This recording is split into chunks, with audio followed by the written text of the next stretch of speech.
strade e autostrade in questo primo lunedì dell'anno. Sandro Bennacchio è collegato con noi, buongiorno. Qual è allora la situazione sulle autostrade regionali? Buongiorno e buon anno dal centro operativo autostradale di Udine.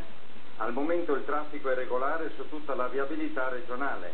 Prevediamo che oggi, primo giorno lavorativo dopo le festività, in mattinata il traffico sarà in aumento. Permangono lavori sul raccordo Villesse-Gorizia e sulla tangenziale di Udine, sul tratto che dal casello autostradale di Udine Sud porta verso nord, con scambi di carreggiata e restringimenti su entrambe le direttrici di marcia. Sulla viabilità ordinaria, presenza di più cantieri segnalati sulla statale 13 Pontebana, nei comuni di Tricesimo, Chiusaforte, Pontebba e Malborghetto Valbruna.